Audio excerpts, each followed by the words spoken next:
ఇదిగోండి ఈ విధంగా కలుపుకోవాలండి. శనగపిండిలో నేను చెప్పిన విధంగా తోటకూర, ఉల్లిపాయ, ఉప్పు, శనగపిండి, కారం, కొద్దిగా వాము, పచ్చిమిరపకాయ అన్నమాట.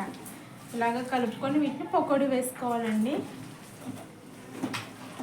ఏంటండి ఏం చేస్తున్నారు? టీ తాగేశారా? మా పిల్లలు ఇప్పుడే స్కూల్ నుంచి వచ్చారు. Hi friends, bye. గ్రౌండ్కి వెళ్ళిపోతారు. ఇవాళ స్నాక్స్ చేయడం లేట్ అయిందండి. ఇదిగో నేను వీడియో ఆన్ చేసినప్పుడల్లా పాత ఉల్లిపాయలు, పాత సామాన్లకు ఉల్లిపాయలు, మామిడికాయ, చింతకాయ, పండు మిరపకాయ అని నాకన్నా ముందు వాళ్ళు వచ్చేస్తారు సాయంత్రం అవగానే. అందుకనే అన్నీ చూసుకొని వీడియో పెట్టాల్సి వస్తుంది. ఇదిగోండి ఆకుకూర పకోడీ పిల్లలకి చాలా బాగుంటుందండి, చాలా హెల్తీ కూడా. మనం తోటకూర కానీ పాలకూర కానీ ఏదైనా ఇలాగా పకోడీ వేసుకోవచ్చు అన్నమాట. ఇదిగోండి ఉప్పు ఉందిలేండి, ఉప్పు అంతా సరిపోయింది.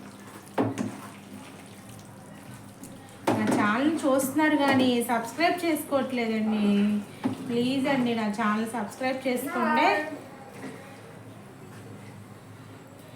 ఇదిగోండి ఇలాగా వేయంగానే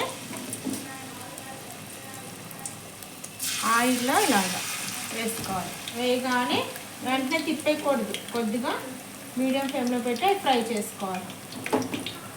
ఉల్లిపాయ తోటకూర పకోడీ.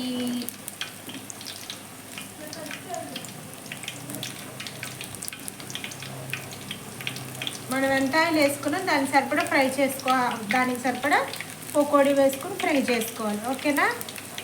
ఇదిగోండి